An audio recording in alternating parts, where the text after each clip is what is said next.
Conference. We're going to build the best football program in the SEC Conference. You have now arrived at Stadium in Gale. The kick, it's been blocked again! How about it? It's been blocked again! It's going to heat one deep down the field. It's going to be to the goal line. It's going to be gone! It's a touchdown! And the Gators have won the game! Tyree Cleveland! How about it? I can't believe what I just saw! Dropping back to throw. Thompson fires the ball over the middle. It's scoring! It's scoring! Scoring! Got a touchdown! Oh, man! Scoring's got a touchdown! Ahmad Black, in his final game as a Gator, takes it all the way home and sends Urban out the winner. You have now arrived at Stadium in Gale. Boys and girls, ladies and gents, welcome to another episode of Stadium in Gale. It's your favorite Uncle Silk. It's Dan. And Tori. On top of the top, fresh Monday morning. How you guys feeling? Feeling good, man. Refreshed. Went down to Anna Maria Island this weekend. There was a podcast listener, H Gator, hit me up on Twitter, said, "Hey, did you just leave the doctor's office?" Which is the name of a bar, not the actual doctor's office. Okay. I said, "Yeah, man, we just left. Went over to a place called Decoy Ducks, which is about as divey as a dive bar that you can get." And we turned up, Nick. Won't say because my parents listen, and won't say what time we were up till, but we shut the bar down. Left my phone there. That's always a good time. Immediately noticed. We rented a golf cart for the weekend, so went back, got it. It was there. The nice people in in Anna Maria Island took care of me. But yeah, what a day, what a weekend. Dan's weekends, as we get closer to the season, are just becoming extravagant. Yeah, boating, Dan weekend golfing, is always extravagant. Golfing at exclusive properties. I just watched UFC this weekend. Yeah. This is that was my second to last weekend before they're all occupied. Yeah, Nick, you give up. You're like a third of the year is gone for you, baby. A quarter. More than that. Yeah. I get like January off, and then baseball starts, and it's every weekend until June. Tough life of a writer. Yeah. Hey, I could be doing worse things. That's for sure. Yeah, it's hot out here, bro, and I think they're hiring roofers. So if you ever want to switch jobs, no, I'm good. How can you even survive roofing in the summer in South Florida? I got a job roofing the first summer after I finished high school, man. I survived absolutely 3 days, and I was, I applaud everybody that's on top of a roof where there's no shade. It's just you and the sun. In a 1v1. You and the sun in the 1v1. Yeah, I think I feel like the sun's undefeated. When my brother was 100%. When my brother was younger, he did a couple weeks at a part of a landscaping crew during the summer. He was in high school. I think about 2 weeks is all that he could muster up. That's a lot. Yeah, I applaud him for the 2 weeks. He got a good decent paycheck out of it. I don't know. I don't remember. I don't know if it was 100% his choice. Anyway, so you are lagging a little bit on video. I don't know if you want to refresh. Yeah, if you want to refresh. But as we do that, let's give a shout out to our friend Alan Horn. Before we do that, actually, we got a big show for you today. We're going to talk a little bit about Wardell Mack. Obviously, talk about Cam Carroll. He's going to be out for the season. We'll talk a little bit more about him. And then we are going to talk about where we sit with some of these starters being named with fall practice. And then we have Cole Cubelic that is going to be joining us a little bit later today. So an exciting show. But as always, let's give a shout out to our friend Alan Horn with State Farm Insurance. If you are in Florida, Georgia, Tennessee, or Alabama, give him a call at 706-692-2888. Or visit him at allenhorninsurance.com for all of your insurance needs, whether that's personal, business, life insurance, and anything in between. Alan Horn, State Farm, 706-692-2888. 8. I do want to give a quick shout out. Hunter Johnson, thank you for your super chat. If you have any questions, let us know. DK, hit that like button. I really appreciate that. If you are watching, please hit that like button. Make sure you subscribe. Let's see, 10:30, Mr. Johnson. We are always ish. All of our times are ish, approximate. One Cuban standard time. deviation away. Right. And then Florida native 75. I did roofing one day after graduation, Lake Buena Vista Hotel. F that. Straight So up, bro. Well, shout out to All Star Roofing in the comments. The And one then time All-Star we've ever Roofing. talked about roofing. Perfect. yeah, timing. there we are. It's the first time. And then Silk, you are the GOAT. Hang 10. All right. So let's get in to an announcement that was made without a care of us recording a podcast last week, about 20 minutes after we ended last week. 4-star defensive back Wardell Mack announced that he is going to commit to the University of Florida over LSU, over Texas, over Florida State on 3. We saw them announce that they have him as the highest ranked of all of the services. They rank him as the 19th best player in the country, the number 3 cornerback, and the number 2 player in Louisiana. But if you look at their overall average, Wardell Mack is ranked as the 72nd best player in the country, the 7th best cornerback, and the 2nd best player in Louisiana. Gentlemen, thoughts on Wardell Mack committing to the Gators? About damn time. Yeah, I just thought they should have been taking it. I don't know what his time process was, but there was a pecking order of where he was supposedly on the board. And then you had guys that were kind of holding off a little bit with Jamari Howard. Zay Mincy is going to take this thing to the finish line as well. So I think we need to solidify, a very good, solid defensive back class. And we got a guy with Wardell Mack. And it was coming down to us, LSU, Texas. Florida State was in the mix, but not really. So it was a great get. Skill set wise, he possessed, I think, good size. I know everybody wants the 6'2" corners these days. And to me, it's a little extra. Our best corners weren't 6'2". Our best corners at the University of Florida was guys like Joe Hayden, Lito Shepherd, Janoris Jenkins, and he fits that mold around 6 foot. I think he could play either slot or outside corner in my opinion. But overall, good get. I want to leave some takes for Nick. What's your overall take, Nick? Yeah, I mean, he kind of plays all over the field in high school. Special teams, inside, outside, like you said. To me, the biggest thing, I think you got a baller. He's a top 100 player for us and on 3. But the biggest thing for me is you're winning those battles that you have to win. And I think the class that Florida, Billy Napier and his staff put together this year, to me, you can't just say whatever happens on the field is fine as long as this class stays. But I think it shows that the direction of the program, at least in my opinion, with this recruiting class and the way that they're recruiting is trending the right way. And now I think Billy Napier even said it on Saturday, like we might go through some growing pains. And I think there's going to be a lot of young guys playing, and that will be enticing to the last couple guys that they're going to try to fill this class out. Hey, look how many freshmen, look how many redshirt freshmen, sophomores played for the Gators this year. Like I can get on the field early. So I think 1, great player. 2, you're beating LSU, you're beating Texas, who is going to be in the SEC, and I think they'll get a recruiting bump if they're not already getting one. And then, Florida State as well.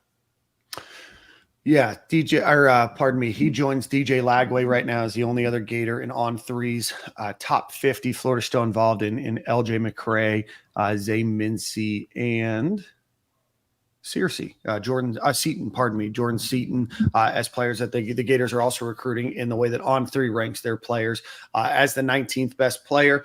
He's just 4 spots out of that 5-star status. But if they were to, if today was National Signing Day, Wardell Mack would be a 5-star in that group. Nick, you mentioned, plays offense, 1,000 yards of offense through his junior and sophomore years, had 55 tackles, 4 interceptions. As a sophomore, 33-inch arms length.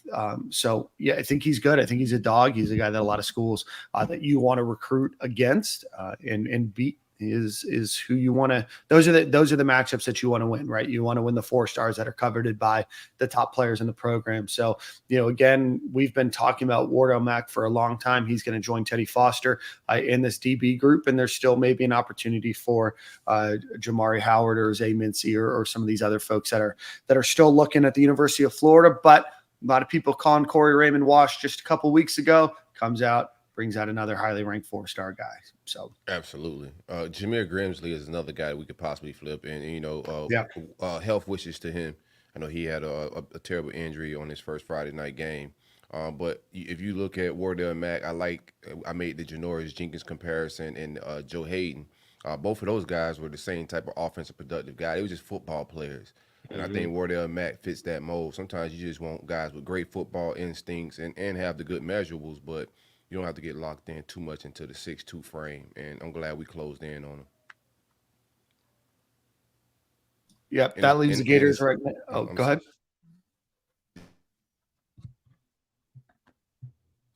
Lost you. That puts the Gators right now at the number 3 class. Still in the country. So, again, Florida is dominating in recruiting. And, again, a guy that I know that Florida fans had been watching. But if you looked at the On3 recruiting prediction machine, we often say don't take everything that they take for to be 100% for certain. The Gators only had a 1.2% chance on the On3 recruiting prediction machine. So again, going into Louisiana, still going to be tough. You got to recruit him all the way up into the end, but being able to go and get a guy like him is great for the Gators. And I believe right now they have their highest ranked class in terms of total number of points that they've had in about 10 years. So keep it up. Still a couple more spots, but Florida's sitting in a really good spot right now. Any final thoughts on Wardell Mack before we get to Cam Carroll? Nah, man, just Corey Raymond was facing a tough task of stockpiling DBs. It's not easy to stockpile at positions, and we see Bama and Georgias of the world do it, but, it's easy to negative recruit. Hey, those guys took 6 elite guys last year. Don't go over there, come here, we got availability. So, this is how you get better. This is how you close the gap, creating depth, and you close the gap to Georgia. So shout out to the GOAT. Absolutely. 6 SEC teams in the top 9 on 3 for recruiting right now. All right, so let's get the top. Everybody's about to be SEC in a minute. So yeah, I mean, outside of Ohio State, Florida State's recruiting well, and Michigan. It's a lot of SEC there. Let's get into some unfortunate news. We had talked about how well he was doing when he came to the University of Florida over the last couple of months, but Tulane transfer running back Cam Carroll was injured last week in a lower body injury, and it seems like he's going to be out for the season. So, Nick, why don't you give us a little bit of a Cam Carroll update? Yeah, just he was having a great spring camp, great fall camp, and a great second scrimmage. Had already ripped off a big run, 50-plus yard run, and then just an unfortunate injury. He'll be done. He'll need surgery. He'll be done for the year. He can come back with a medical hardship. I think he redshirted in 2018.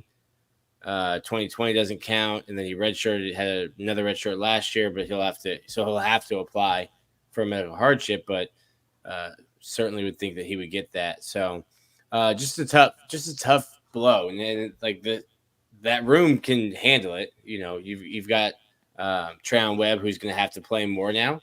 But it sucks to see a kid who's like 23 years old and he's going into his 6th year of college, bet on himself to come to a bigger school, bigger program like Florida in a loaded room and had carved out a spot and was going to get carries. So just tough to see him go down, 2 weeks before the season.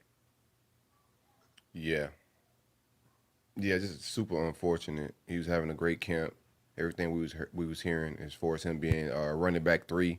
We were starting to talk about maybe he gets the same amount of reps as maybe running back 2, or how you intertwine them, because he was probably one of the better running backs for catching the ball out of the backfield. So it's a blow, but I don't think it's a big blow. We can survive this one with no problem. It's one of our best rooms on campus. So Health wishes to Cam Carroll as well.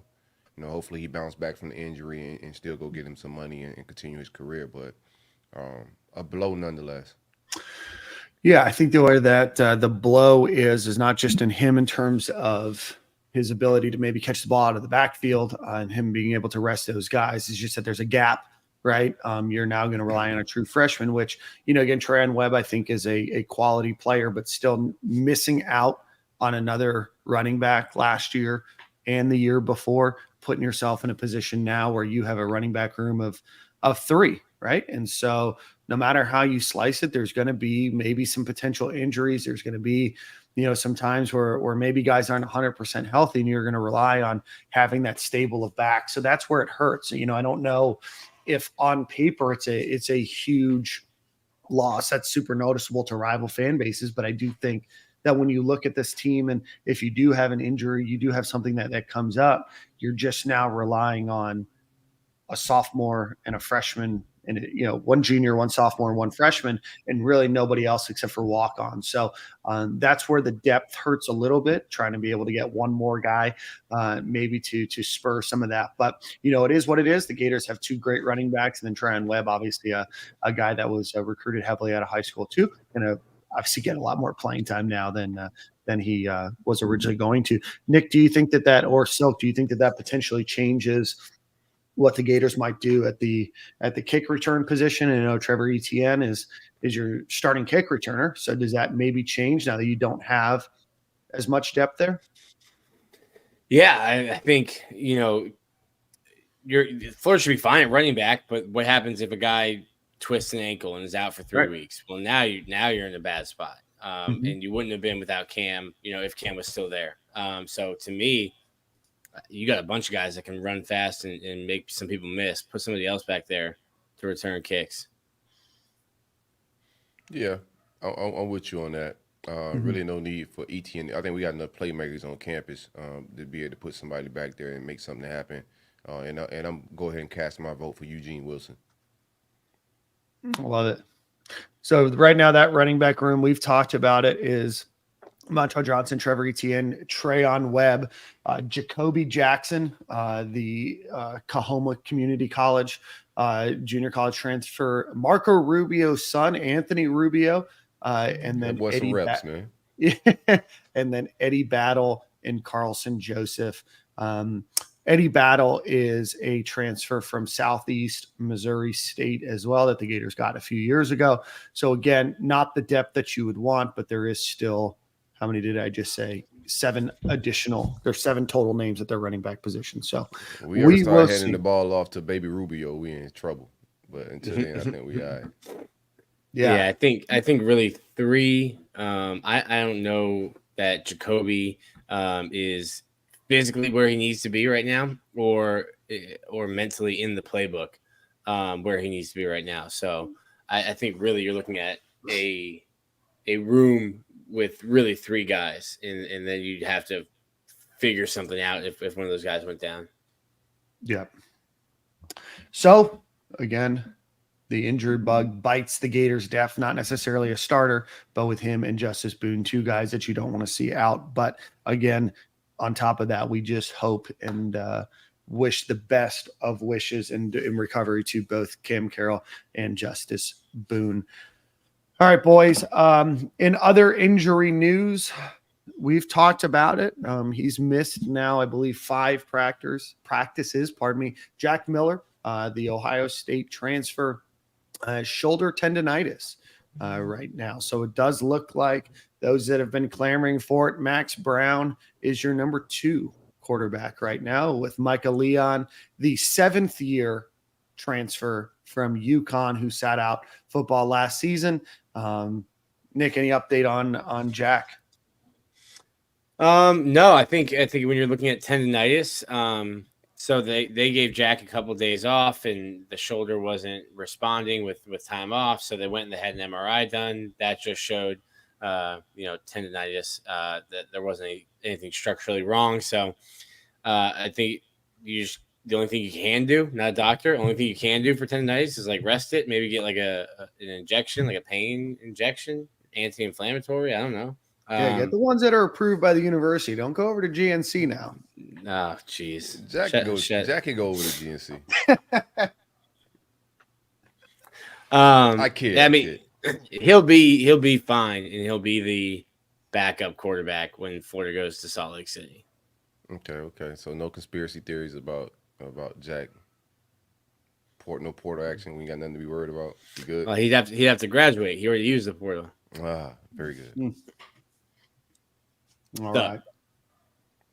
So we will wait and see until Jack Miller's tendonitis is resolved. All right, guys, let's get into a little bit of fall camp. But before we do that, let's talk a little bit about the Gataverse. Go visit gataverse.io. That's GATAVERSE.io. They are doing a Trevor Etienne trading card right now. Directly support your student athletes at the University of Florida through NIL opportunities. Go visit gataverse.io and go get your trading cards for Trevor Etienne and a whole host of other Florida Gator athletes supporting directly the student athletes. Nick, let's get into offense, spring practice updates. So obviously chime in, but what are we seeing out of the offense, Nick?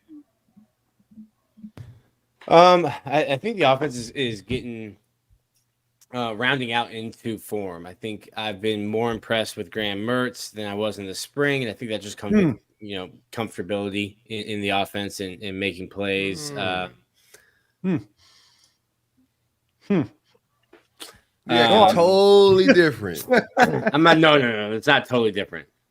This is not totally different. I feel like I'm wearing your hat, so I might take your role of being negative today, bro. Yeah, he went from he is fine to a little more impressed. We're working, Silk. You know, hey, man, erosion doesn't happen overnight. One step at a time. You're right. This is a great point. Yeah. Was that like fine plus?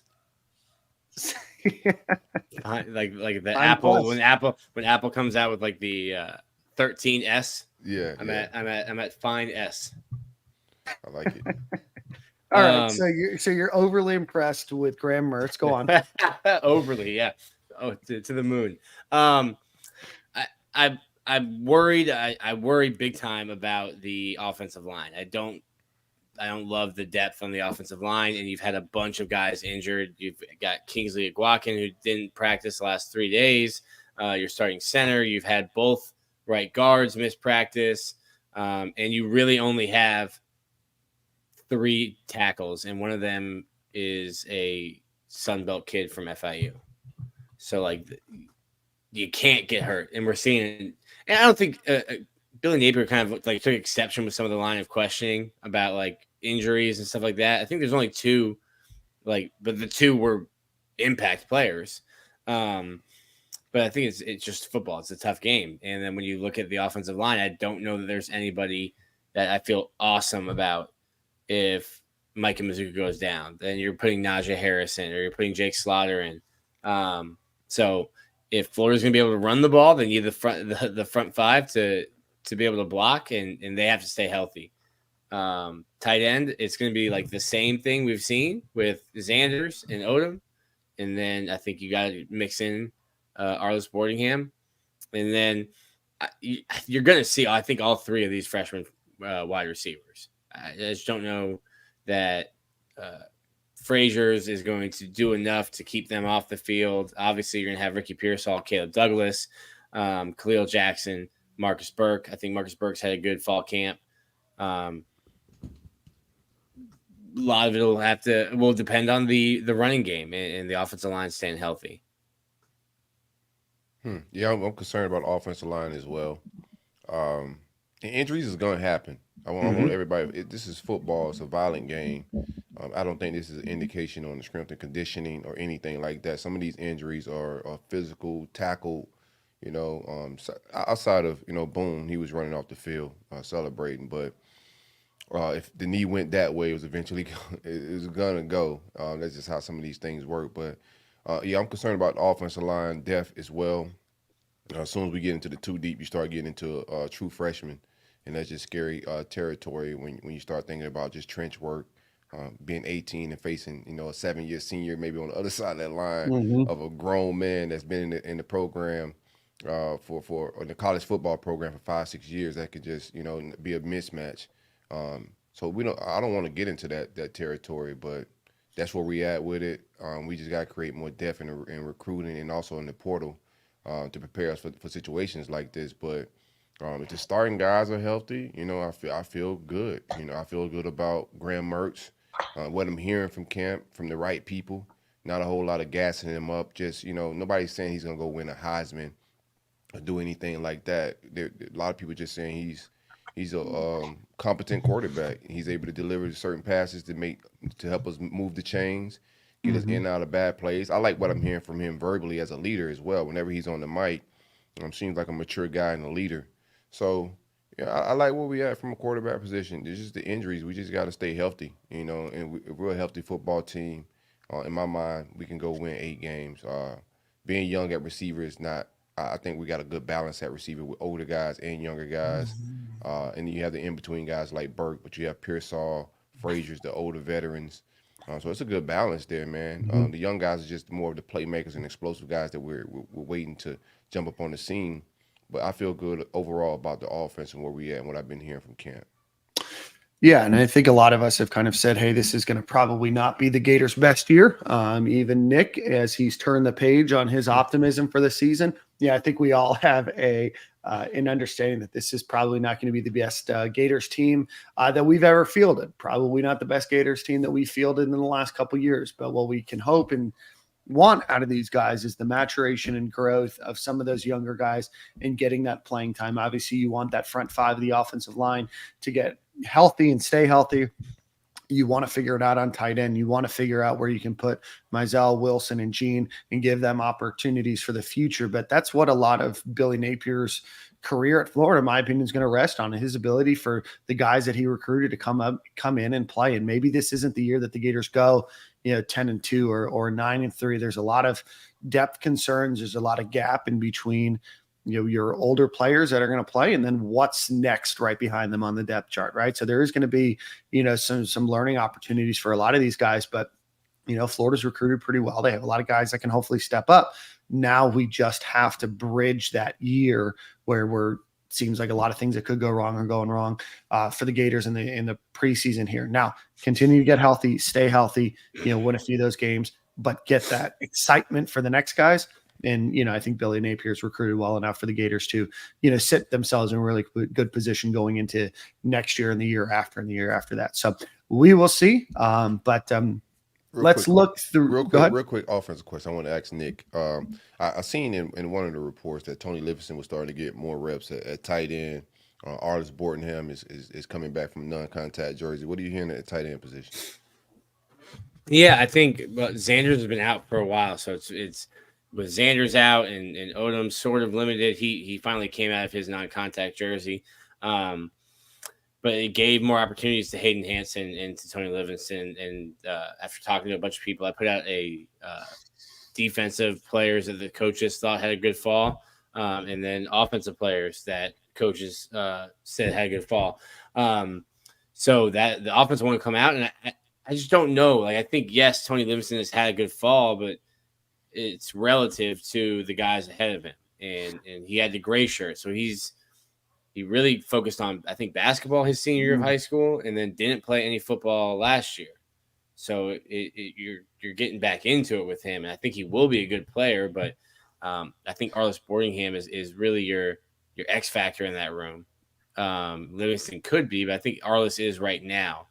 And they're going to roll out Dante Xanders, and they're going to roll out Jonathan Odom. And I thought Odom was good last year when he got his opportunities. I thought he performed well. Couple touchdowns. It just depends on what you're asking Odom to do. Like, he's not going to go win one-on-one matchups, but if you can scheme him open, and he's going to run his routes, but he's just not a mismatch or a one-on-one beater per se. But he brings some different things to the table. He's a reliable catcher when he is open, and he knows how to do his job. He's a coach's son, has a high motor. Yeah, I'm just the gym rat, lunch pail guy. First in, first in, last out. Dad's a police officer, or was. His dad was actually a Gator. Yeah. His dad was on our show last year or so. Yeah. Let's talk a little bit about defense. Nick, I know you have an article coming out about the offense. I know you already put one out about the defense. We'll talk about that, and then we're going to break in what Zach Albaverdi put out as what he looks like, or what he thinks the depth chart's going to look like going into the Utah game before we get Cole Cubelic on the show today. Moving to the defensive side of the ball, Nick put out a great article entitled Six Florida Gators defensive players who impressed during fall camp. He put this out about 4 hours ago on Monday, so shout out to Nick for posting at 7 a.m. Caleb Banks, the defensive lineman, the safety Jordan Castell, cornerback Jakeem Jackson, edge TJ Searcy, and linebacker Taraja Mitchell. Those are the six. Oh, and Jamari Lyons, the defensive tackle. I was like, man, I only read out 5. But number 6, Jamari Lyons was probably the name that stuck out to me the most. Gators really have flipped that defensive tackle room. But Nick, when you went through all 40 some odd players that are on defense, what landed you on these 6? These are names that I was given. Very good. By Florida. So very good. They see more than the 15 minutes that we see, and I had some back and forth with them, about some of the guys, and probably more with the guys on offense. But I think the list makes sense. Caleb Banks, I thought was going to be was a tweener, was going to need to be a developmental player. Not the case. Jordan Castell, I think we saw flashes in the spring, and he just continues to get more comfortable. And with nobody, at least in my opinion, really taking the reins in the safety room to like Sharpie their name in as a starter, Jordan Castell is going to get playing time. And it would not surprise me if he continues making plays like he has in scrimmages, like he has in team drills, if he ends up starting a game at some point this year. Wow. Jakeem Jackson, I think that one's tough. I think Jakeem's going to be a hell of a player. But like if Devin Moore is healthy, he's a dude. Mm-hmm. Corey Raymond told us that he thinks Jalen Kimber's an NFL player when he's healthy. So like it's going to be hard to break in with Marshall, that trio. But Jakeem Jackson is a guy that I think Florida just nailed. Landed a huge player, going to be a great player for Florida at some point. And you'll see him this year. I think he'll be on special teams. He'll get some run on defense as well. Taraja Mitchell, I've talked about him a ton. Mm-hmm. And then TJ Searcy. I think the biggest thing for me with him was watching him in the spring. Obviously, he can go and get the quarterback. They've really worked with him on setting the edge, being a player who can play on first and second down at the edge and also drop into coverage. So that's some of the stuff he'll be asked to do there. And then he'll get more of an opportunity because of Justice Boone's injury. Everyone, the whole depth chart just like kind of slides up. So I think TJ Searcy put in the work in the spring and positioned himself to get some playing time this fall. And then Jamari Lyons, I think I don't see him being, in the too deep. But Florida had, in the story I wrote, they had 2 guys last year in Gervon Dexter and Desmond Watson played over 1,000 snaps. 2 interior defensive linemen played over 1,000 combined snaps last year. These Florida didn't have the depth. And now when you have Chris McClellan, Des Watson, Cam Jackson, Banks, you've got depth to – excuse me. Woo-wee. Bless you, bro. It's allergies. Thank you. Allergies is definitely kicking down here, man. Bro. You've definitely got depth now to keep guys fresh. And maybe some of the third down issues last year were third quarter, fourth quarter, guys are tired. And now instead of 3rd and 10, yeah, get some Zyrtec, baby. I'm dying. I need it. Yeah, instead right now. Instead of 3rd and 10, you're in 3rd and 3, and that's an easier situation for offenses to convert. So before I die over here, that's all I have. Yeah, encouraging to hear from Castell. What's the hiccup with Kamari Wilson and Miguel Mitchell? What are you hearing? I know we can have our own opinions as fans. I don't like to just guess. So what are you hearing? What's holding them back from grabbing that other spot? Besides, and does RJ Moten has the other safety spot locked in? I think you'll probably see Moten. Oh geez, poor Danny. I think you'll probably see Moten and Wilson start. But like they haven't performed. They haven't made plays. The tackling is suspect. I think there's a lot that's asked of them in that offense, and it's just not a room that's performing. It hasn't performed in the spring and or in the fall. Yeah, so Moten's not locked in either. I don't know that anyone's locked in right now. I mean, when we go to practice and we just see like how the reps go, sometimes Moten will be first on the line, sometimes Kamari, sometimes Jordan Castell, sometimes like a walk on. Like it just seems like a room that doesn't have answers right now. Not what you want to hear, Nick. Not what you want to hear at all. I'm on the Jordan Castell. I know it's not ideal for a safety to start, even game one, especially not game one. But I'm all for playmakers. Put the guys out there that can make plays, make things happen. They may go with some veteran guys, but in my mind, I think that leash is about to be very short with the safety room. And the quicker we can figure that out as far as guys that can ball. We just been missing ball hawks on that back end and also sure tacklers. Got to see Trey Dean make some tackles in preseason this year. I was like, man, what the hell was that? Him and Mahmoud Diabate. Right? Like running down, smacking stuff. I'm like, what is going on? Like we couldn't get no celebrations, tackle. Nothing. It's crazy how life works when you got to work for a paycheck, and there's no transfer portal. But we just been missing ball hawks. I don't remember the last time an overthrow was intercepted or any safety jumping routes. It's been a while since we've seen elite safety play. So, I got to get playmakers back there. I don't even mind aggressive mistakes at safety. Mm-hmm. It's just the absence of any type of playmaking on the back end has been a hindrance to the defense. So, I hope that leash is very short with the safety room this year. Nick, have we heard anything about Dakota Mitchell in safety? No, I haven't heard that name in a while. Yeah, no, I'm just looking through the safety. Right? I mean, we have Kamari Wilson, Miguel Mitchell, Jordan Castell, RJ Moten. We've talked about all four of those. Then you have Bryce Thornton, who's a freshman. You have Jadarius Perkins, who was a nickel, whatever. He's considered a safety. You have a couple of walk-ons and Dakota Mitchell, and then Jamarcus Weston, who's obviously the wide receiver, a former wide receiver turned safety.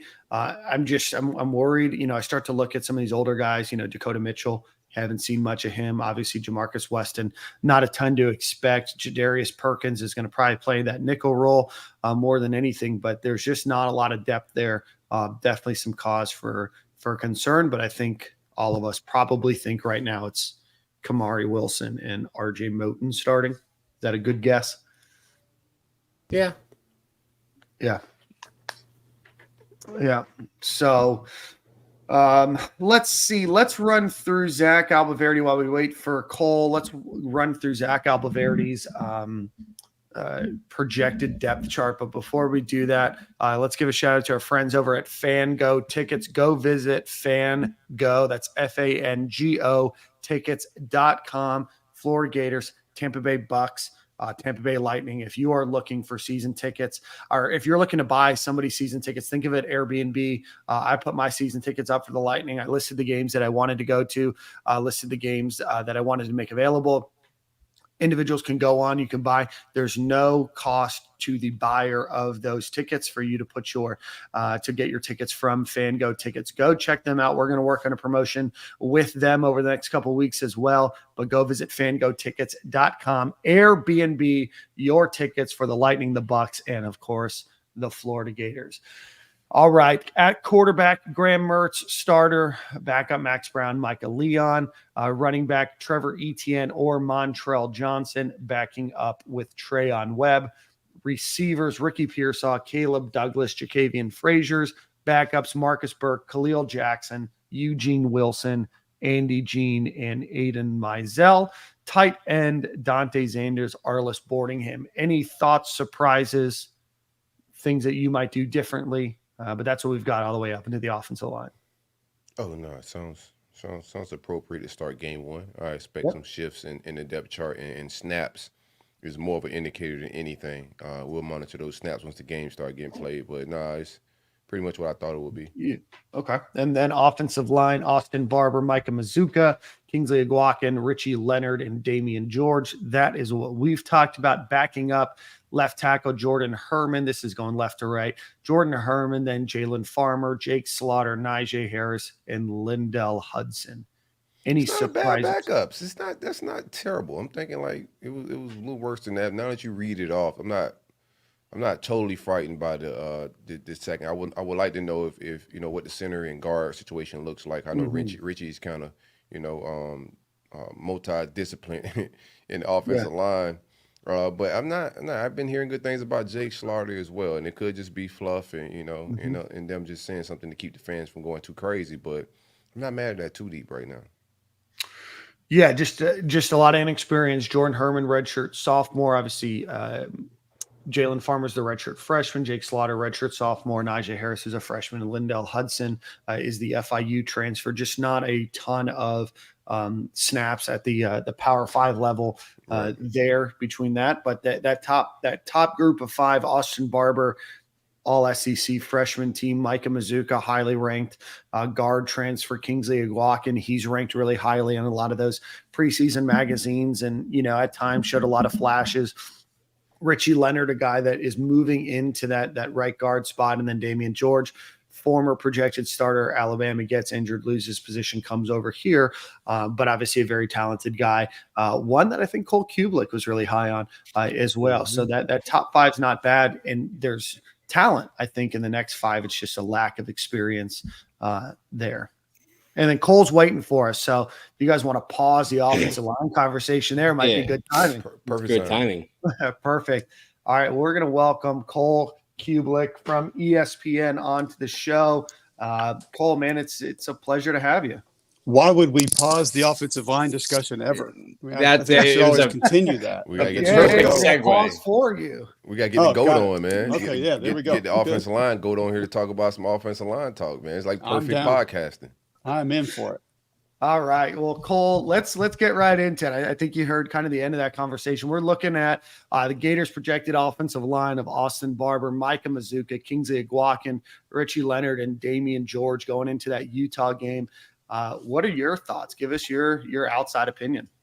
Yeah, I'll start with just kind of the guys that you would have there. Kingsley has played a ton of snaps, obviously a little bit dinged up, so I don't know the extent of that, what that's going to be. You hope that he's okay. Sounds like being day-to-day, it's not going to be something that could affect him in that opener against Utah. And you'll need him against Utah because that's going to be – I know a lot of people hear Pac-12, and they're like, oh, yeah, we'll push those guys around. But that is – I've already heard that the O-line, D-line out there is potentially as good as Kyle said he's ever had, combined on both sides of the ball in the trenches. They're going to fight you, and it's always going to be a tough battle. So I would want to have Kingsley going into that game. I think he's a really good center. He's one that has a little bit more power than a lot of other centers in the league. He's a bigger frame, bigger, wider body. Damian George, when he was at Alabama, I had Alabama twice in the first, I think it was 3 weeks last year. I had Utah State and then Vanderbilt. And both times we sat down with Coach Saban, he went out of his way to bring up Damian George, and he said, he is our most talented lineman. We have to get him on the field. And for whatever reason, it didn't work out. And, sometimes it's, they had a new position coach last year, maybe the offense, whatever it was, but he can play. Like he's got ability, and maybe technically, fundamentally, he had a ways to go. But it's one thing that I love about how Billy manages his staff, and that is having essentially two offensive line coaches, because you're not going to waste any reps. So a guy like Damian George who needs extra reps, you can do that a lot of different ways. You could have your left guard, your left tackle go on their own and go work some things. Hell, he could go on by himself with Darnell and go work on some things. And then Rob could take, the rest of the offensive linemen, but splitting them two different ways is usually where the real value comes in. So you take your backup center and you go center right and you go center left, you cut them in half and you just work.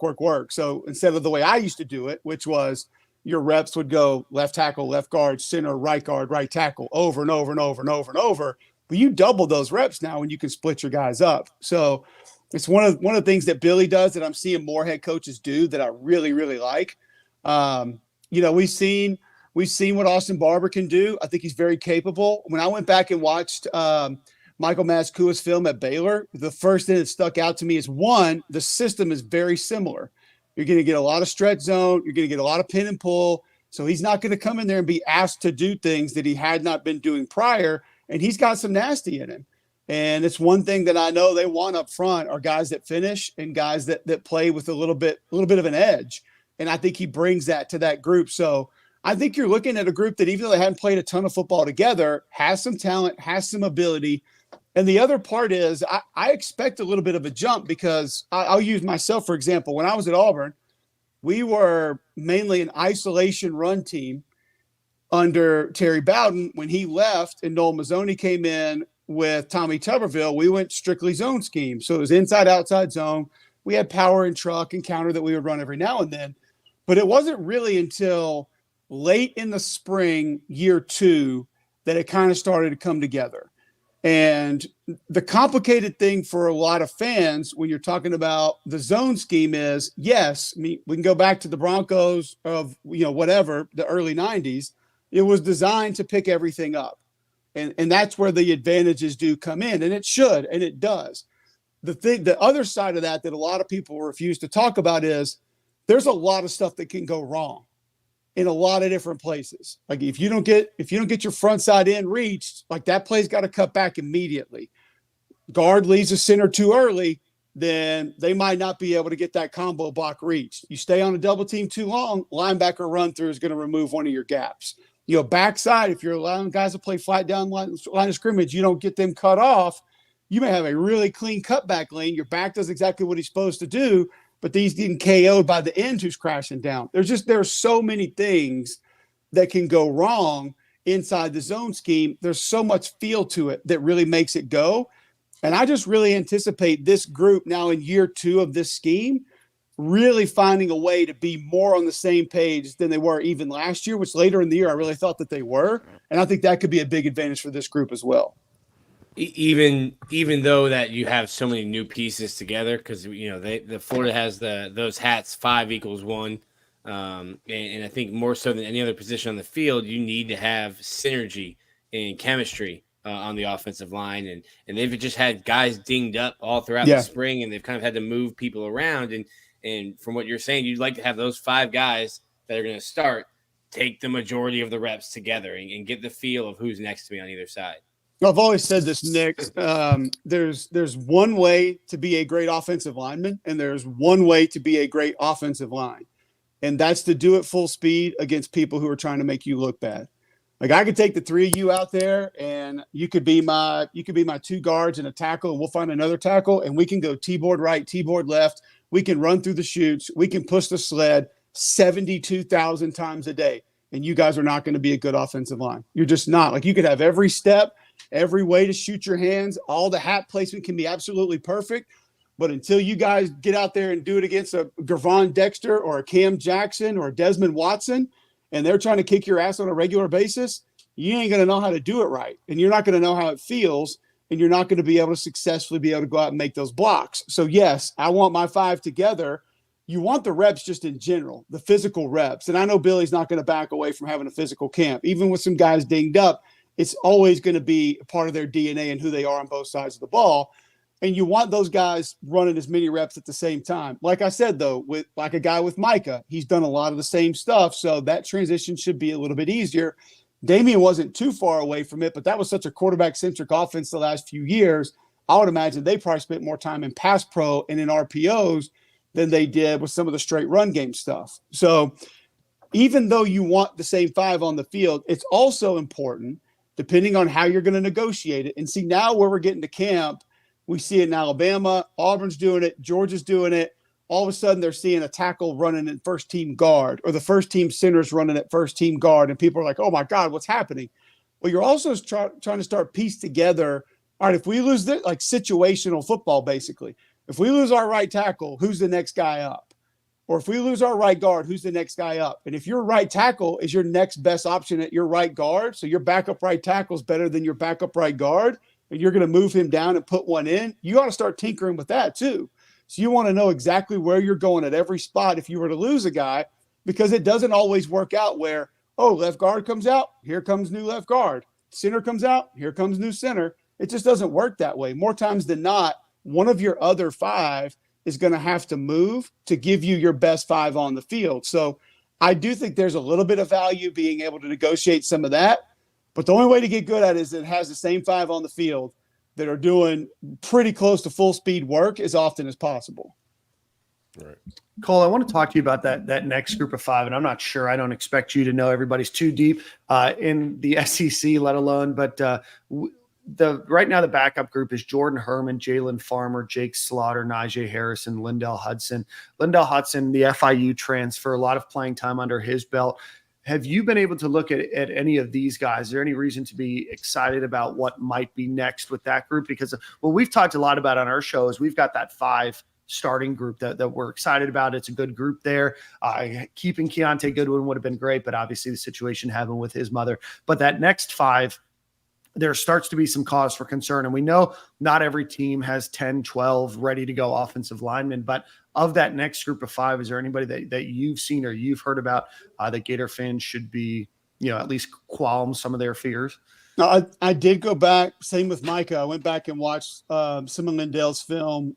Big body, prototypical guard body, more athletic than you would think I think he's pushing 330, or at least that's what he was listed at. So you see him move in some of the pull stuff that he was asked to do, and some of the athletic stuff like change of direction. I was pretty impressed with what he did.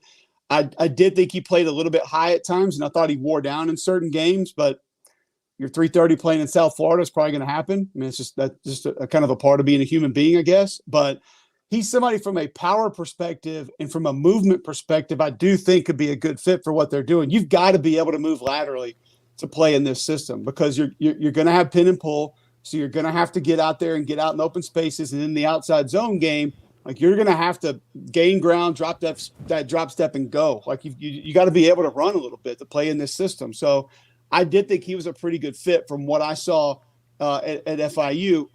I've seen a little bit of Jake Slaughter. I think he's a guy that can be fine as a backup center. I definitely don't like him as much as Kingsley. I don't think he has as much power. I don't think he's going to be as good as getting as much movement at the point of attack, say in the inside zone game. But I think he's a guy that's capable. As far as the rest of those guys, I haven't seen a ton of them, to be perfectly honest with you. Yeah, either have we. So that's why we're just asking. Cole, want to step out of the offensive line discussion here. Obviously, you've been able to analyze a lot of tape of Utah and look at that team. We do have a question here from Chris Sorley. He said, do you think that Utah's secondary can cover Florida's skill position personnel? I think some of that would depend on who's available on both sides of the ball. Florida, obviously, a little bit dinged up in camp. We heard a lot of hype about Andy Jean and what he's going to be capable of doing. And if he's out there and can give you another threat, I do think that would help. It should be an area that Florida has an advantage. Now, the disadvantage that you're going to get is not so much man-to-man. And okay, can Ricky Pearsall run past this guy, or can he get out of his route and create separation here? It's going to be the different coverages that you get, because Utah is just going to throw a lot at you. So I think more so the challenge with that matchup is going to be the recognition of what they're in, and then when and where to throw the football or deliver the football, even if that's worth delivering the football against that coverage. That would be the bigger challenge for me when you're talking about the Florida skill positions going up against what Utah has to offer in the secondary.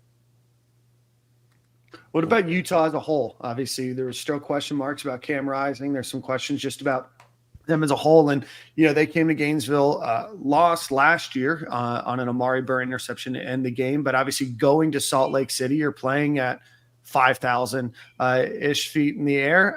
What's that Utah team look like? And then talk to us from a playing perspective. What is it like playing at different elevations that the Gators, team might be worried about? I think there's a couple of things that are all essentially the same thing that could offset that a little bit. That is the new rule changes. Number one, with the clock, you're going to eliminate a couple of plays, maybe even depending on the type of team that you're playing, a possession or two per game. I don't think that it affects these two teams like that, but it is going to compress the game a little bit. And then you have two offenses that are going to do a lot of movement pre-snap. I don't know if there's anybody in the country that shifts or motions or trades more throughout the course of a game pre-snap than Andy Ludwig. And you'll get it a lot from Billy too. Like he believes in that, to be able to find his matchups and to be able to get defenses to show what they're doing.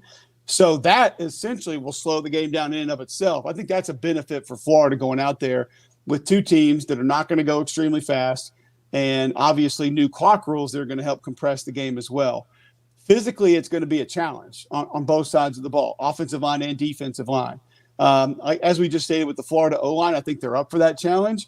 And I think the interior of the Florida defensive line will be fine. I hear great things about Cam Jackson. I loved his film at Memphis. I called Ryan Silverfield right away after I watched it, and I'm like, who the hell is this kid? And he was like, yeah, he's big time. We didn't want to lose him. Like, he's a really good player. And then obviously I think the depth at that spot is going to be okay. I worry a little bit about the edges, and not because I think Utah has, say, dominant tackles, but they're going to have good tight ends. And you're going to see, 12 and 13 personnel, and they're going to extend the surface a little bit, and they're going to utilize those tight ends in the run game and in the pass game, which is going to complicate things a little bit. Austin's going to throw a lot of looks at you, and he's going to do a lot of different things. I'm a big fan of Austin Armstrong. I think he is going to be a star in the coaching world. He is going to apply pressure. He's going to create it somehow, some way. But I think going against an offense like this, he might be able to sort of slow things down just a little bit. And with what he has in the middle of that defense, the creativity may come out in the alleys a little bit more with some coverage or different guys playing closer to the line of scrimmage and then backing off. So I think it's going to be a hell of a matchup. The Cam Rising thing that you brought up really to me is the difference, because that is a different football team with or without Cam Rising. And then if you're getting down to, say, Bryson Barnes, a guy who has hardly taken snaps over the last maybe calendar year, I don't really know what you're dealing with. So you're going from a guy that was one of the better quarterbacks in college football at certain times the last 2-3 years, to a guy that we just don't know a ton about and haven't seen a ton of. And how much could he handle at the line of scrimmage? Does Austin go more aggressive if that's the case, and mix and matches looks and show different coverages and stunt and different things of that nature? If so, then I think what Austin has previously done becomes a bigger advantage, because you want to try to show it all and try to force mistakes. So I think it's a super intriguing matchup. I'm not one of these guys that doesn't think Graham Mertz can play football. I actually saw some good things in the spring game from him. Like, I want a quarterback to throw the ball away when a guy's in his face. I don't want you to try to force a ball into coverage. I don't want you to take a strip sack fumble. Like, get the ball out. That's what we need. And I think people kind of refuse to look at the fact that there were free runners that were coming his way. There were mistakes along the offensive line and in pass protection other places. There were some drops in that game as well. And I've heard he's had a great camp. So I think you're going to need some younger players in the secondary, maybe at linebacker and at receiver, to really step up if this team's going to exceed expectations. But I think there's a better foundation than people believe year two in an offensive system that has been successful with two vastly underrated running backs, by the way. I think people know ATN's explosive and can go, and probably his name helps a little bit. But like, I'd sign me up to play with Montrell every day of the week. Like, the dude is just a grinder, man. Like, I love watching the kid play football. So it's easy to compare this team to some of Spurrier's teams and some of Urban's teams, and maybe even a Mullen team or two, and say, oh man, they're not that. That's fine. But you can't ignore all the positives that also lie there with what maybe could be for this Florida team at the same time. Cole, I want to ask you one more question, then let Silk and Nick jump back in. First, I want to correct myself. I got corrected in the comments. It's only 4,200 feet above sea level, not 5,000. So my apologies for being 20% off. Gators are going real quick, out. Shame on the Utah beat reporters. We made a gigantic deal about heat and humidity last year. I was expecting them to give us some elevation talk this offseason. I haven't heard it yet. Cole, what's the big difference? Obviously, there's less oxygen and everything else. It takes a little bit longer to recover, but Gators are going out next week, play on Thursday, only really have a day or two to get acclimated. Is that a big difference, or is it kind of just a talking point because it's easy to talk about? I do think it's different, but kind of like what Nick just mentioned about last year. And I'm not saying it's exactly the same, but like, you guys have been in Gainesville when it rains like 30 minutes before kick and then the sun comes back out. I'll trade elevation for that every day of the week. Like, it's just as hard to breathe. Yeah. I mean, I'm working the sideline. I'm having trouble breathing when stuff like that happens. I was just in altitude, Cole, and I'm gonna be honest with you, man. I'll take altitude breathing over this Florida humidity every day of the week. I don't think conditioning is gonna be and this is your question, but I don't think conditioning is gonna be the end all be all of this game. Yeah, I mean, listen, these kids have played in Baton Rouge. These kids have played in either Tuscaloosa or Auburn or Starkville or Oxford. Like, you don't think in Athens, Jacksonville, you don't think that the humidity is an issue there. Like, the only place worse than Gainesville is Baton Rouge, by the way. Like, I mean, it's just, and I think the thickness that you deal with there, it all comes down to just getting your wind back, and that it takes a little bit more time to become reoxygenated and get your wind back and get your lungs back under you. And so I would imagine from a rotational standpoint that the coaches have an understanding that they may have to do more of that. There will be more oxygen tanks on the sideline. And as we just stated, you know, it's not like you're playing what Colorado is going to be this year with Sean Lewis, where he's running like 130 plays a game. Like, you're not playing Tennessee this week. So the game moving very slowly, I think that offsets the altitude issues that you have, unless we just get, you know, a pick six and then a kick return for touchdown and then another big play, and all of a sudden it's like, oh my God, it's even back and forth. Like, yeah, then you a little bit of a problem. But I just don't see 4 quarters of us looking over at the sideline and saying, you know, whoever's doing that game, like, look at this, the Gators can't breathe. This is unbelievable. Like, I mean, we got third stringer walk-ons out there. It's like, that's not a real thing. I wanted to you brought up Tennessee. Big picture, I think Vegas has Florida at like 5.5 win total.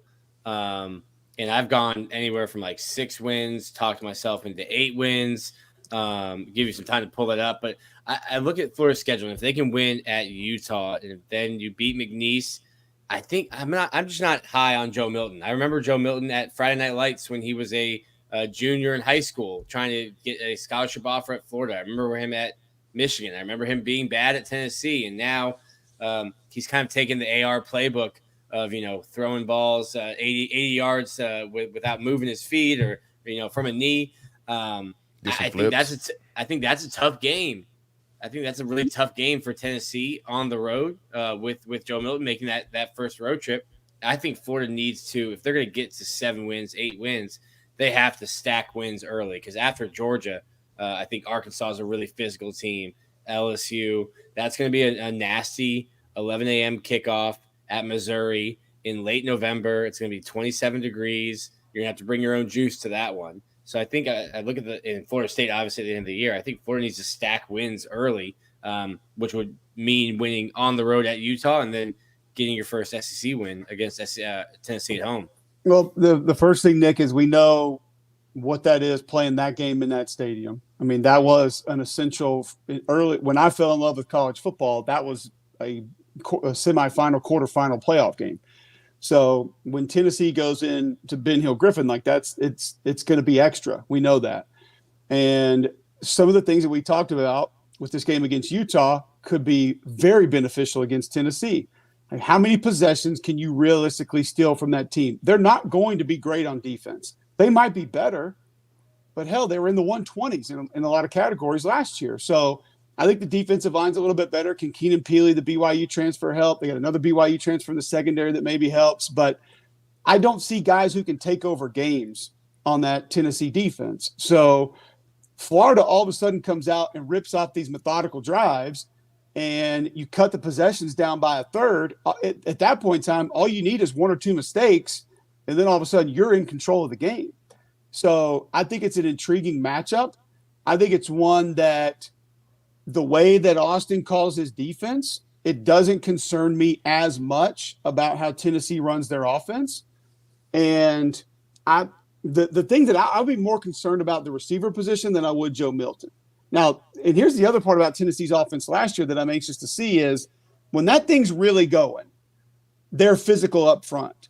And that goes for Baylor when they were doing it. That goes for Ole Miss when they were doing a version of it. That goes for Tennessee last year. Some of the UCF teams that they had. When that thing becomes physical up front, that's, to me, when that offense peaks.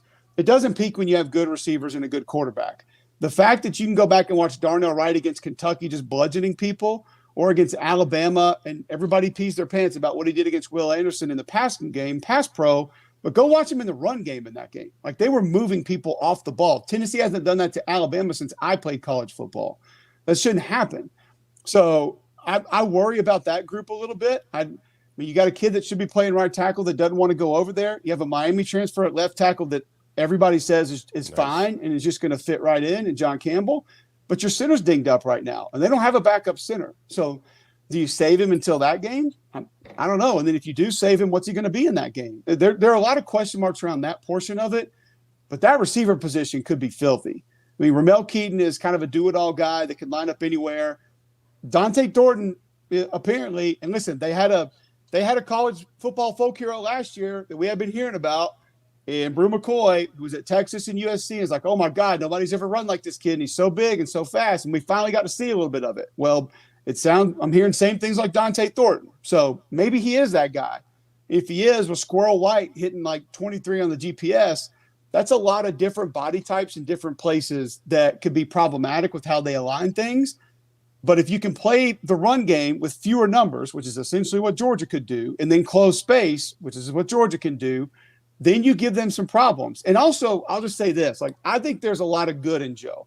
I think he's going to do some amazing things this year. Like, I think he'll have 2 500-yard games, and I think he'll have 2 games on Sunday morning. We wake up and say, what in the hell happened to Tennessee's offense against that group?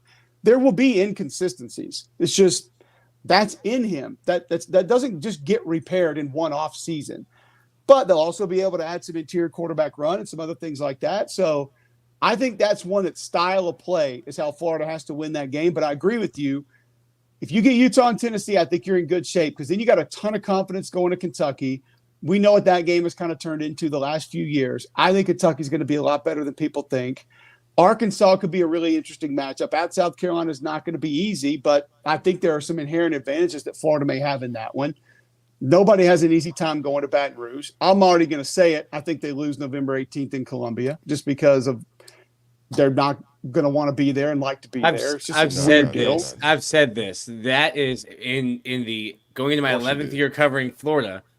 I've seen Florida lose that exact game many years. It's just not a fun matchup for them. Like, that's not one that you look at and say, oh yeah, I feel great about that one. And Florida State's got a lot of good about them, you know. Like that kid that they got from Western Michigan, like, dude, Braden Fisk, he can play. I had one of his games last year. I watched a lot of his film. We know what Verse can do off the edge. You got another one on the other side. The offensive line's finally not a liability. And, you know, I think they designed the run game. You know, I think Mike and Chip Kelly are probably the 2 most creative run game designers in college football. So they're tough to manage in a good group of receivers, but you get it at home. And depending on what's on the line there, you could make some things happen. So, but I agree with you. They got to stack a few early if they're going to get to 7 or maybe past that. My question is, you've been so thorough. I don't have a lot of questions. Great information. But the confidence from Billy Napier and some of the players on campus has been, you know, having me step back a little bit with my expectations this year. I know Vegas has us at 5 wins, but what are your opinions about Billy Napier in year 2 and our season outcome this year? Like, how you think it all unfolds? I'll preface this with, I'm a Billy Napier fan, and like I believe in him, and I believe in how he does things. You know, you hear, and I told people, I think Nick and I had this conversation when he was hired. I was like, they're going to have the first press conference, and everybody's going to walk away like, what in the F did we just do? Like, what is Scott thinking? Because he's not a press conference guy. He's not, you know, he's not row the boat. He's not, you know, brick by brick. Like, that's not who he is. He's not going to go say things. Yeah, he's not going to go say things to try to get people excited. He's not going to have all these stupid slogans that he throws out to the fans thinking that they're going to buy tickets. He just believes at building it from the ground up. And what they've done has worked. He's been a lot of other places that it's worked. Not necessarily his way, but their way, and he's taking pieces from that. So it will take a little bit of time to get it right, but I think you'll see at points in time this season where what they run, how they run it, what's in their DNA, people are going to like that. And let's be real, the talent wasn't on par with the rest of the SEC when they took over. There was a little bit of a hiccup with all the NIL stuff. They're not the only school that dealt with that, by the way. mean, there have been a lot of schools that, some teams hit home runs, and everybody thinks that a lot of these people that were really good at NIL early on just had it figured out. The reality is some people tried something and it worked, and other people tried something and it didn't work because nobody knew what the hell they were doing. Like, nobody had done that before. Nobody knew how to manage it. So I think they've got that back on track. It's heading in the right direction. They're getting guys that want to play football the way that they want to play, and that's pretty physical at the line of scrimmage. Now, athletically, you're seeing them go out and grab some guys that can help them in that way a little bit more. So I don't mind people being confident in camp. Auburn's kind of dealing with this right now, where I live in Birmingham, it's starting to get like, I think kind of like what you were mentioning, it's starting to get like scary confident, where you're like, all right, hold on a second. Like, you got people throwing around 9-10 wins. It's like, pump the brakes on that. Like, they're not winning 10 games, but there are going to be a lot of things that are going to be a lot better. And I think it's maybe a little easier for Auburn fans because there are certain spots through the portal that the talent has been upgraded so immensely, but their roster was worse than what Florida's roster was. So they had to have some of that done. But I like the confidence in camp, because to me it shows, as long as it's not the false confidence that we talked about with quotes and slogans and turnover trash cans and things like that, as long as it's more along the lines of buy-in and belief, and now the kids want to go out and compete the way you want them to compete, I think that's positive. And Billy's going to get that buy-in one way or the other, and if you don't, you won't be around. So, and it's a different era. You got to handle that a little bit differently now. It's not just my way or the highway every single day, 24/7. But you still have to operate in the manner that those guys are going to want you to, and I think he'll get that right. Absolutely. A lot of buy-in. Any final questions, gentlemen, before we let Cole get back to his day job? Nah, man. I appreciate it, Cole, man. It's an absolute pleasure to have you on. I don't know if the schedule's been set yet, but you're going to have a couple Florida Gator games on your schedule this year, so we're looking forward to hearing you, Cole. But I know all three of us are big fans of yours, so thanks so much for joining us today. I appreciate it. Always enjoy my trips to Gainesville. I always hope that they're a little bit later in the season, just to avoid that humidity. But yeah, we'll catch up next time I'm there. I appreciate you guys having me. Absolutely. Thanks so much, Cole. Season, man. Thank you. Cole, I hit Cole up the other day. He put it on Instagram picture, first day of school, taking the kids to school, and my guy was in some off-white sneakers, and I hit him up, and I was like, "Yo, don't have any kids yet, but that's dad goals." Yeah. Carpool line, some off-whites. You gotta hit the loop line. I have on my Crocs. I'm not gonna get out of the car. Even on first day, my kids are too old for that. Get out, go see your teacher type vibes. But I respect the off-whites. Shout out to Cole for sliding through, man. Absolute legend. Yeah. He's one of the better guests that we've ever gotten, or that we've had on the show in the past, and now just an absolute wealth of knowledge. So shout oxygenated. Is that a word? He said oxygenated, and I was like, man, I don't know. It is now. That's a word? Yeah, I think so. You gotta be properly oxygenated. Oxygenated, the verb of taking an oxygen, I guess. I love it. So let's see. Let's get back. I think we've talked about offense. We talked about defense. Nick, it's your time to shine. But before we do that, Chris, we'll get to your question here in a second. Let's give a shout out to our friends over at Home Field Apparel. Go visit homefieldapparel.com. Use promo code Stadium and Gale. Get 15% off of your order. About 20 different items that you can pick from, including one of those kind of retro looking starter jackets for the Gators. Those have already been sent out. You guys have been great stewards of the podcast promo code. So go check out homefieldapparel.com. Promo code Stadium and Gale, and they are going to be doing a Florida Gators bundle. I believe it is next Sunday, the 27th. Be out on the lookout for that. We'll talk to you guys a little bit about it as it comes up, but go check out homefieldapparel.com. Nick, we're going to talk about special teams, but before we do that, since we just talked to him, so what did Cole say that you guys don't necessarily agree with? Great pod. Wish we could have had this question when he was on air, but just muted him. Anything that you guys disagreed with Cole about? Just the Missouri game. I know we got. I hate that game, and I know it's just not. I just hate going to Missouri. I hate seeing my guys go out there. It's a shitty situation, but I want to see these guys mature past those letdowns, going to games flat. That's the growth I want to see this year. A lot of Yeah. Dan Mullen teams will go into these games flat, down, even if it was a noon game. So I want to see these guys mature past that. And I think the buy-in and where Billy's at in year 2, I don't think we're going to get those flat games in November when it's cold. I want to see them come out. Last year was a total letdown with what they came out versus Mizzou. So I think there's some change in that. Yeah, in Vanderbilt. What is Correct. Mizzou? Vanderbilt was nasty. Mizzou's game 11. So, like, let's say you're 6-4 going into Missouri. Now they stink too.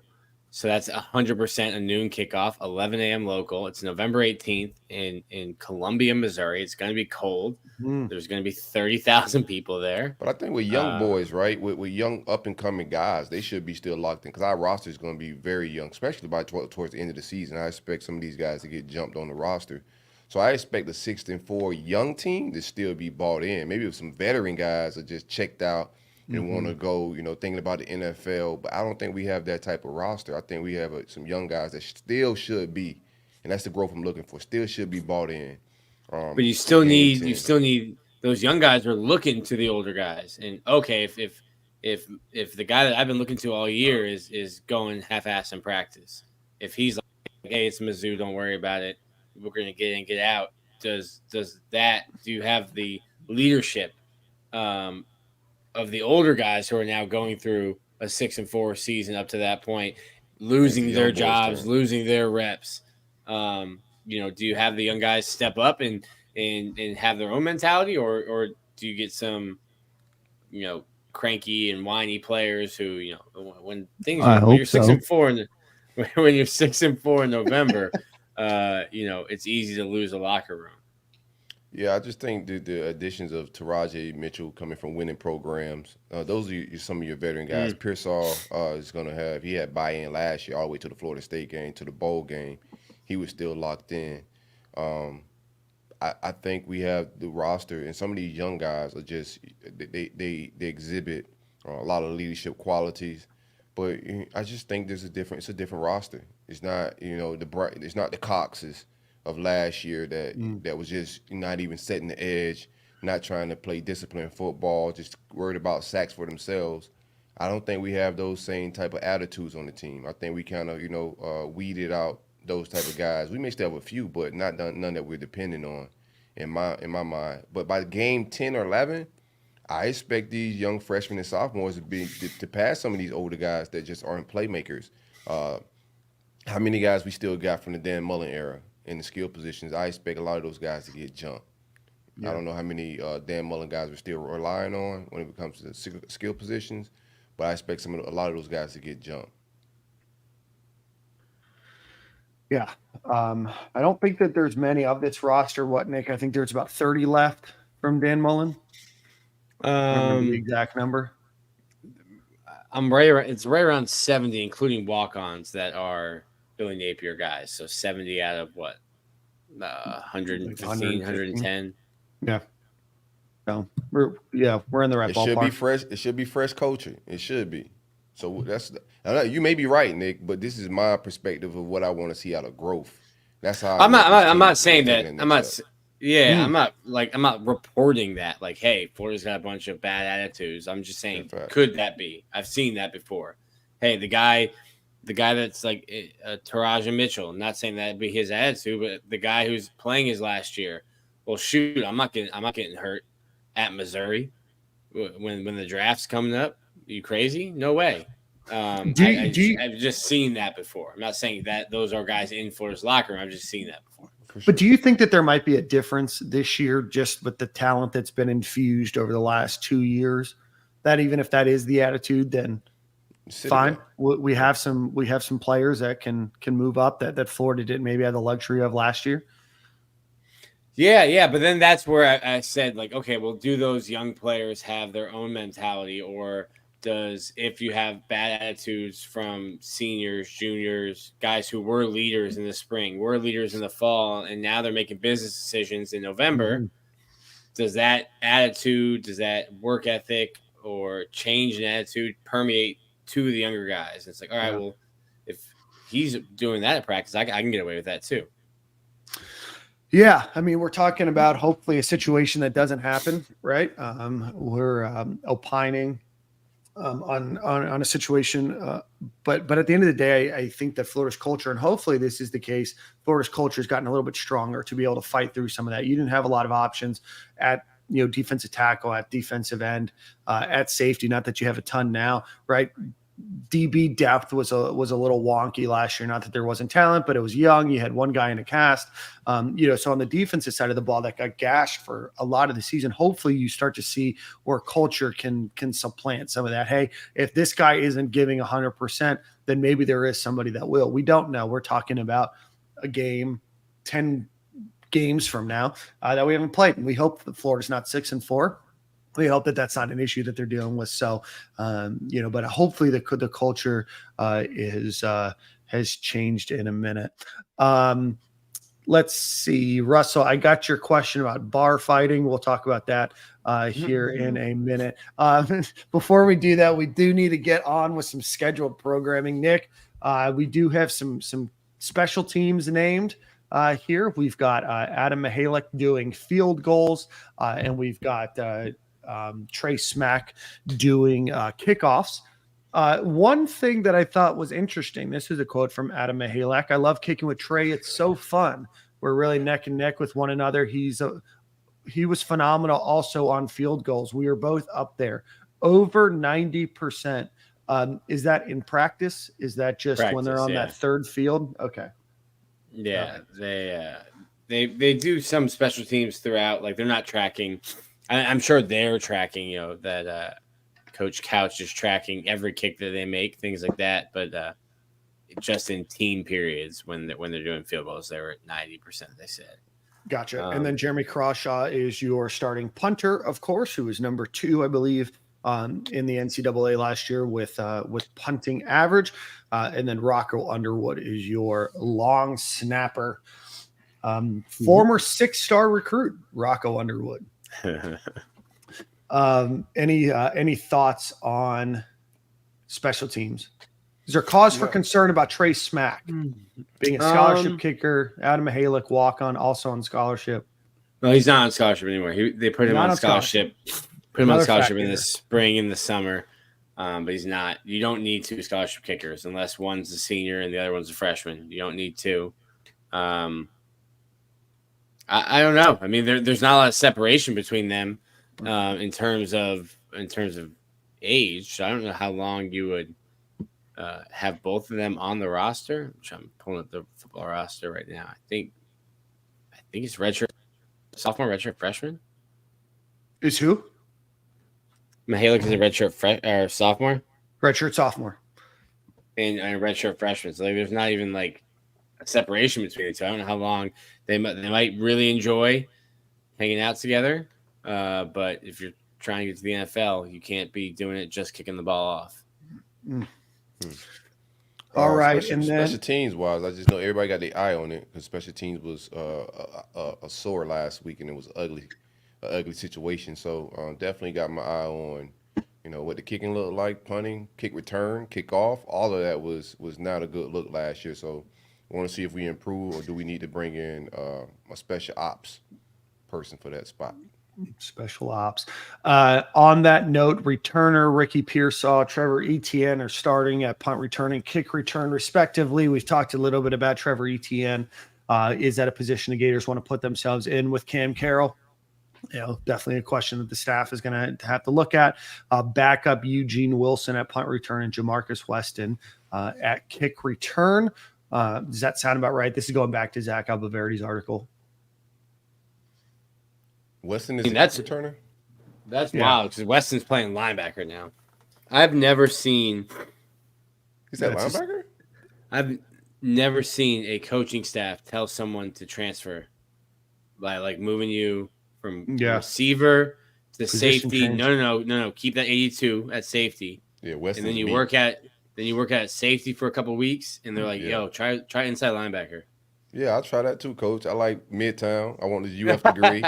I'm not going to transfer to Southeast San Diego State and get this Rudy Poo degree. I'm finna hang out in Gainesville, and take my future and my professional life into something other than sports, like the commercial says.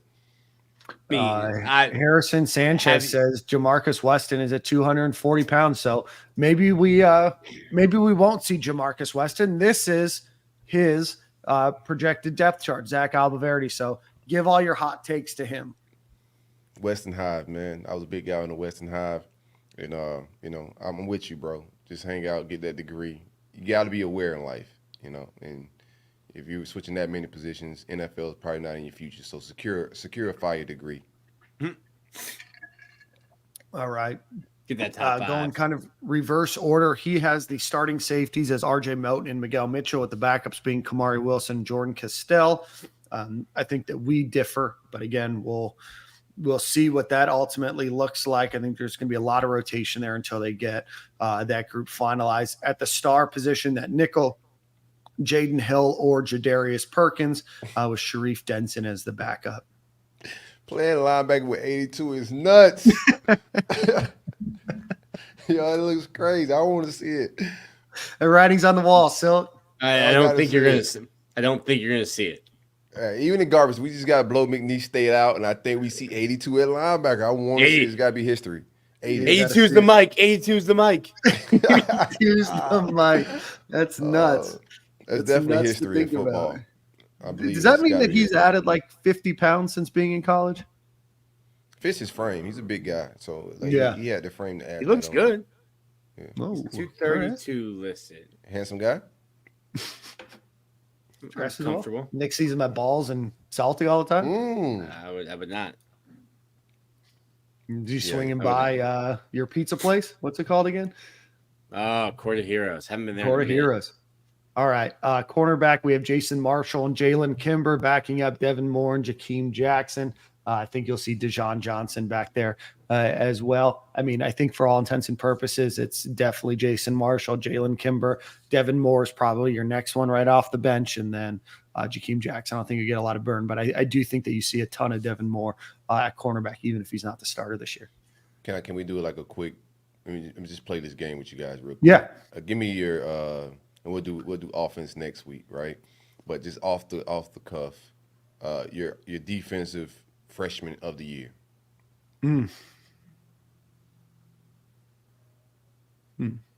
Jordan Castell. I see what you did there. Jakeem Jackson. You guys are going defense. I mean, give me. You guys, I don't want to repeat y'all's. Give me Kelby Collins. Okay. He's gonna have a lot of opportunity to play at edge as well. I mean, I saw someone asking about. Does Chris McClellan count? No. Okay. He's a redshirt freshman. Is he? That's what Zach's article says. I think Zach lying. Well, I mean, he did say Jamarcus Weston was returning punts. And like linebacker. At linebacker. I mean, that's a very strong message being sent. Dude, imagine a 240-pound linebacker returning punts. And I will be taking that message just like Weston. That's why I like it. Like bro. I see the vision. I need this degree. Collins is not a true freshman. He is a redshirt freshman. He is a sophomore. He's a sophomore. Okay. He got too many reps last year. Sophomore, yeah, he played in all 13 games last year. Right. No, Chris. Nobody's blasting Gators online. I'm just reading what Zach's article says verbatim. So if you have a problem with this depth chart, I want to point who your question should be towards. Shout out to Appleverde. He does great work. Love Zach. All right, let's see. Inside linebacker, we got Shamar James and Taraji Mitchell. Weston. What? Jamarcus Weston. That's right. Derek Wingo, Manny Nunnery are the backups. Expect to see Scooby, Deuce Spurlock, and Jaden Robinson probably as well. Shamar James is back from injury. And then obviously Taraji Mitchell, former highly ranked 4-star guy, comes to the Gators from Ohio State, redshirt senior. Should expect a lot. Any thoughts on linebacker before we get to edge real quick? No. I like linebacker. I mean, we saw Shamar in person. Like, dude, he's big. Yes. Shamar blew up, put the air in his biceps. He looks good, still runs really well. I like He's like the guy- Taraja. I He's think like the guy from Taraja Anchorball or Anchorman. I Or not think a Anchorman, good- Dodgeball. I think Taraja's a lot like Ventrell. Like people are going to be upset when he's not good in coverage, but he's going to be really good against the run.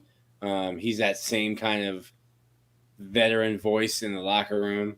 But I was talking greasy. What was that? 2 pods ago? I was like, yeah, like Ray Lewis, Zach Thomas, the way he runs sideline to sideline, and people were like, oh, he's going to be that. And like, Yeah. He's more Ventrell Miller. I mean, I'll take Ventrell Miller out of Taraja Mitchell. I think the fans will as well, and then we know the bright side of what Shamar James could be. So, my expectations in the linebacker room is sky high. You know, Manny Nunnery hearing great things said about him as well. We're not saying a lot about Derek Wingo, but there's some people that are speaking his praise as well. And Scoobs, that's what I forgot to ask Cole about. He mentioned Scoobs in a tweet earlier this summer about he was hearing some good things. So just hearing great things about the linebacker room. I think we got depth there. We got some athletes that could run sideline to sideline if Taraja is struggling in obvious passing downs or somebody got to spread it out going no huddle. You got to get a guy like that off to the field. But I like the whole overall room where we at, from leadership all the way down to just athleticism. Absolutely. Always good to have a good leader, even if he's not playing. He's definitely wearing that as a badge of honor. At edge, Prince Human Milan, a guy that everybody's excited about, third team all SEC player preseason. Tyreek Sapp, who's going to be filling in for Justice Boone, who is out for the season as probably your 2 starting defensive or your 2 edges. Princey's probably more of your stand-up guy, and then Tyreek will be more hands in the dirt. Jack Pyburn, who a lot of fans are excited about, especially Jacksonville folks. Always got to look elsewhere to get excited about something in Jacksonville. And then Kelby Collins, a guy that Silk said is his guy for potentially freshman of the defense for the year. So Cameron James is also a name to be on the lookout for. And then finally, defensive line, we've got Cam Jackson, Caleb Banks. I think Caleb Banks is, a guy that's surprised a lot of folks. I think he was somebody that a lot of folks seemed to be excited about before he came onto campus, but then you looked, he didn't play a ton at Louisville, only got a few snaps under his belt, but obviously has come in and supplanted Desmond Watson, who played a lot of snaps last year, and Chris McClellan, who played a lot of snaps and looked good when he did. Jamari Lyons and Will Norman are 2 additional names there. That seems to me like you have a group of 5, and Will Norman being young, maybe 6 guys, which is such a catastrophically different, or not catastrophically, such a diabolically different look than last season. Last year it was just like, I remember people were like getting on Gerv at the end of the Utah game. I looked down and like, oh, this is his 65th play of the game. Like, yeah, dog tired. Yeah, I think a lot of guys got some. Criticism is fine, but I think a lot of guys got that criticism as far as their motor. But even Princely, there were some games where he was snaps would go off and he would just kind of stand up. And I think these guys' reps being cut down is going to improve their motor and their output as far as production. But yeah, we relied on Gervon and Desmond Watson way too much last year, man. I think that hurt Gervon's draft stock more than anything. Just bad reps aren't good reps on tape, and being tired and exhausted doing certain reps is going to give you a bad, film. Mm-hmm. All right, folks, we're getting to the end of the show today. Let's go one final visit for our friends over at Alumni Hall. Go visit them on Archer Road, right off of 75, or go visit them online at alumnihall.com. They have the new black jerseys that were also, we talked a little bit about them last week, but they are on sale now. But if you're looking for Nike or Jordan, Champion brand, whatever it might be for apparel, but if you're also looking for accessories, if you're looking for Christmas tree ornaments, all that kind of fun stuff, no better place to go get your Florida Gators clothing and accessories than Alumni Hall. Again, go visit them on Archer Road in Gainesville, Florida, or on alumnihall.com. Let's go through a couple of these questions here. Harrison Sanchez, Dan, is a Life Wallet shareholder. Have you been questioned by the FBI? That's a great Not question. yet, but it's a great question. My phone line remains open for any questions that I've been dealing with as a shareholder. Gunna Dan is ready to snitch, Harrison. I'm ready to snitch.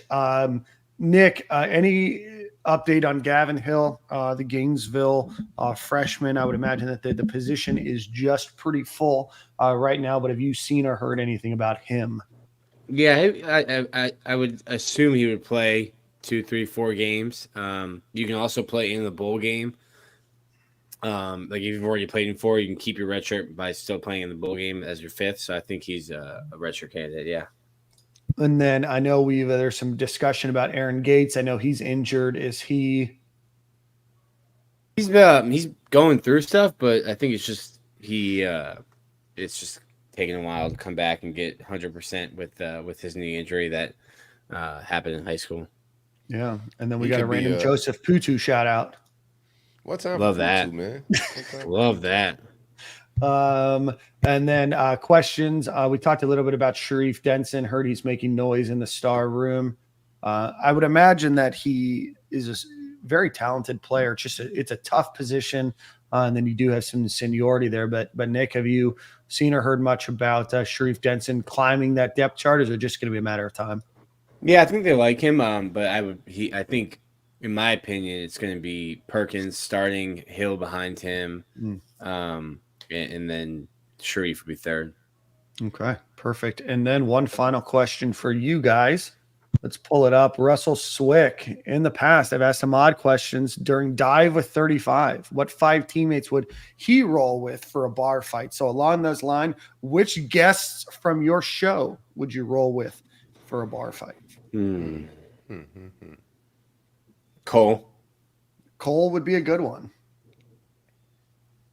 I have a list of former players that we've had here. Those are some good questions. I think. Oh boy. Give me Snell. I'll take Snell. Yeah, take Snell. We had Major been on the show. Major Wright's been on the show. Yeah, I'm rolling STA with Major. Okay, John Bostic was on the show. Brandon Hicks. Bostic is up there. Sharif Floyd. Channing Crowder. I'll put him on my team. Channing's Channing's on. Yeah, Channing's on. Vibes. Yeah. Matt Elam. I'll take Eric Matt Rett. too. Matt's a knuckler. Yeah. He's a knuckler. You look like a knuckler around 5'6" man. You look like a knuckler with my hat on. I appreciate, man. You know, the wearing this a little bit, bro. You just give me some Irish, swag. I like it. A little Fred Sanford vibe. Yeah. Jelani Jenkins, Chad Jackson. A lot of linebackers there. Marcus Roberson. He seemed ready to square up. Earl Everett. That's the kind of guy that I want. I got to add some weight to my situation. So I'm going to go with an offensive lineman or a big guy like that, just so we could get out of this fight alive. Last thing, some of those names reminded me of Swamp Kings, which comes out, if you're listening to this live, comes out tomorrow. If you're listening to this on the way to work Tuesday, it's on your Netflix. I got lucky. I was able to watch it. I got access like a month ago. Sign up for our Patreon and Nick will send it over to you. Yeah. Not a hit piece, I can tell you that. Just really glossed over 31 arrests. I like it. Mentioned Chico one time. I love it. Briefly mentioned Chico, like maybe a 2-minute spot, not even. If I could put a synopsis out, Swamp Kings is about how hard and at some points how ridiculous and crazy the program was and how everything that they did off the field resulted in them being great on the field. But I know a lot of people were worried that this is going to be like a slander hit piece. It is not. Thank God, because Miami made themselves look absolutely crazy with that 30 for 30. So I don't think we needed that type of energy right now. So I appreciate And it you've being got a fluff and you've piece. got 4 episodes. They're about 45 minutes each. Does it drag on a little bit? I mean, obviously we're Florida Gator fans. Everybody's going to be excited, but if you're watching as an outsider, 4 episodes, 45 minutes, talk a little bit about Urban Meyer. You talk about that team. You talk about Tim Tebow's stardom. I know that there's some discussion about whether people were jealous of how much attention he was getting and all that kind of stuff, but does it drag on? For Florida fans, no. So the director found more than 600 tapes. She told me they were tapes. I don't know if that's. I mean, we're talking about 2005. I don't think they were recording on VHS, but she said tapes, of stuff that like you knew or you heard about, but you'd never seen before. So they have like film of the mat drills. Shout out to Tate Casey. I might have sent Tate a little clip of himself in the mat drills. Been trying to get Tate to tell me for years what mat drills were. Essentially, they did it in Southwest Rec too, Dan. Oh, nice. They put wrestling mats down, and essentially Mickey Marotti would say, "Hey, don't let him get to the other side of the mat. Don't bite and don't kick in the nuts. Other than that, you're fine." So you see like a dude in a rear naked choke, guy getting choked, just throwing elbows, like. Man, I don't think it drags on. There's a lot of really interesting stuff and that you probably have heard about that you would love to have seen and that you're going to see in this documentary. It's very Tebow centric, very Meyer centric. Brandon Seiler is the star of episode 1. He has an unbelievably funny story about Urban Meyer trying to discipline him by calling his parents in, and Urban Meyer not understanding where Brandon Seiler was from or what his parents were like. Is any of it, quote Urban Meyer, is any of it unfucking believable? You're not going to learn anything new.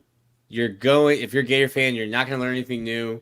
You're not going to be upset with anything that you see. It's a nice trip down memory lane with some extra footage that no one's ever seen before. Love it. So that comes out tomorrow?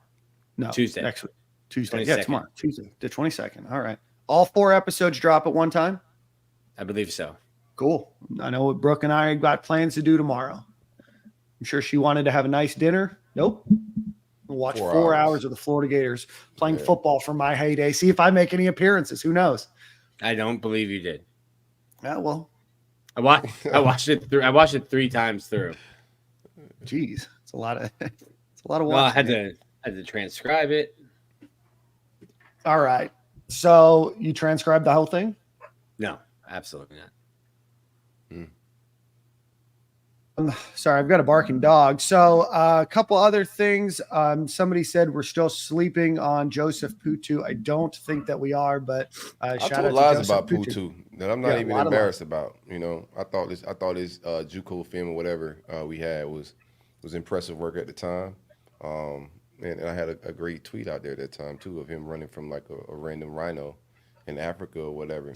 So I've told worse lies than Joseph Putu. And then what do you think the worst lie that you've told is? I got some joints, man. I had some Treon Harris lies, a lot of those.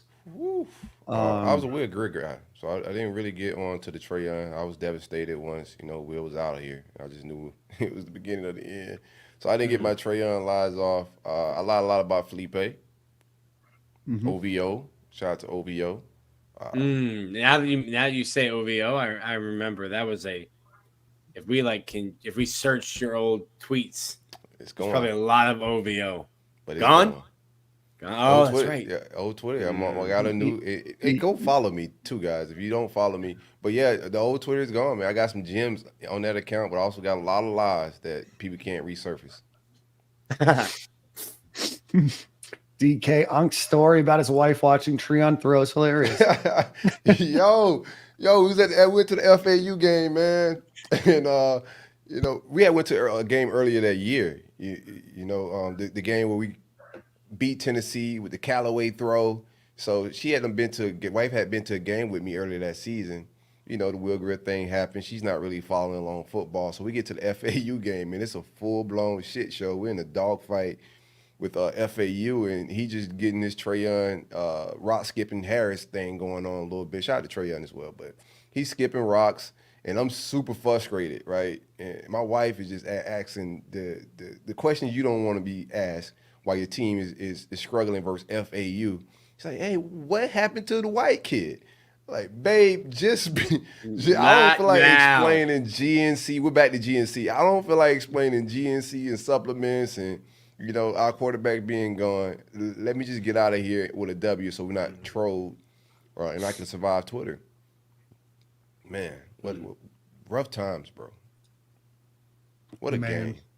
It's tough. Let's see. The Who refs else did helped I us tell out that game. I'm glad we got out there with a dub, man. We would have never lived that one down, but the refs definitely helped us out. I told this is like pre-Twitter, back when I was in college, a lot of Emmanuel Moody lies. Ooh. Yeah. Carl Johnson as well. Because he did really well at Southern Cal. It's not like he didn't do fine at Florida, and obviously he was on the team when they won a national championship and everything else. But I thought that was the answer to like scoring 80 points a game, no problem. No, he enjoyed coughing up the football, if I remember correctly. Yeah. He should have stayed out in the Pac-12. I think he would have worked out marvelous out there. Another guy that came from out there in the West Coast, Carl Johnson, that receiver. I lied about him. He's like a 5-star JUCO guy. Oh, Carl Moore. Carl Moore. Yeah. He had a catch against Miami that put me on TV. So if you want to go watch that game, you can see me. You want everybody to see you on TV so bad, bro. Look at you. He's been trying to put himself on TV. Just trying for people to go recover old tape of me. You know, back in my glory days. I peaked early, Silk. Yeah, the hairline was still thriving back then. Easy. Oh, man. I gotta dodge those haymakers on the timeline. But definitely some big names. Let's think a little bit more about that. Who we told some lies about. We can talk about it next week. So before we do that, shameless plug for you. You upgraded the Roll Up Network and your podcast. Why don't you talk a little bit about that? And then I think I got us with Song of the Week. So let me take a look at that. I appreciate that a lot, man. Yeah, we made some changes at the Roll Up Network. CJ Wilson stepped down and started his own podcast. And with that opportunity, you know, I wanted to survey the land and see if I can make an upgrade. We just trying to elevate and you know, expand our exposure and get to a new level. So I reached out to a few Florida State guys and a few Miami guys to gauge some interest, and I got back some great, you know, some interest, and we landed on Amon Richards, former wide receiver for Miami, that didn't go pro because of a neck injury. So we got him for our Miami guy, and then we got Kenny Shaw, our Florida State national champion. They're actually celebrating their 10-year reunion of their national champion, so it's a good year to get him on.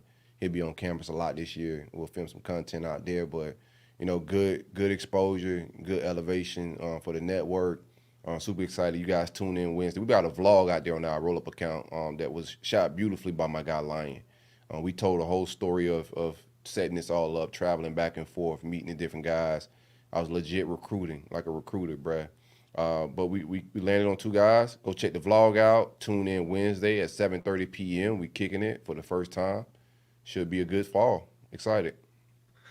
Absolutely. And for those that are just finding us on YouTube over the last couple of weeks, months, we appreciate you guys following. As a reminder, you can listen to us on all podcast platforms, whether that's Spotify, Apple, whatever that might be. If you're asking about old interviews, people that we've talked to a lot of legends on this show. We used to do 2 or 3 per episode. We've kind of moved our content away from that as much, but definitely go check those out. A lot of great interviews. Definitely recommend the Chris Rainey one the most. Sorry, I got a barking dog here. Let's see what else. We will do a lot more segments to our show. Obviously, the Gators will play at Utah next Thursday, so we'll do some over-under. We'll finish up on some positions that we haven't gone over. We've kind of gone over most of the big ones now, and then we will do the game breakdown. As a reminder, we do only record once a week. I know there's some comments saying, hey, you guys are a couple days late on Cam Carroll. We're a week behind on Wardell Mack. That's just the way it goes, right? Sometimes we get live commitments during the middle of the show, and sometimes we have to wait 6 days. is what it is. But for any questions, comments, anything that you have, please feel free to reach out to us. We do have a website. We do have a shop. Go check those out as well. stadiumandgale.com. Go check us out on all podcast platforms. Anything else before we get out of here? And then you guys fly to Utah next week. No, actually, I'm not going to Utah. I got too much. I had to back out. I just got way too much business to execute that week. That Sunday, I'm gonna most likely be in Tampa doing that brunch with the Gators with Wardell. With Dan's gonna be pulling up. We got a lot of things to execute that I want to make sure we hit on. The barbershop show. You know, I got the Miami content. I'm sending Lion down there to do some stuff. So it's just a lot of stuff I want to make sure we execute on. So I got it. Unfortunately, there's no money being made in Utah for me. It was a pleasure trip. I had to back out of it to execute some business. So I won't be in Utah, guys. I'll be there in spirit. All right, boys. Well, let's get out. Everybody knows one of my favorite country music bands is the Turnpike Troubadours. So they have a new album coming out soon. They just released a new song a couple weeks ago called Brought Me. So we'll play that one to take us out. And we will see you guys at the same corner, same time next week. And we'll break down Swamp Kings a little bit more. Other than that, see you boys later. Already.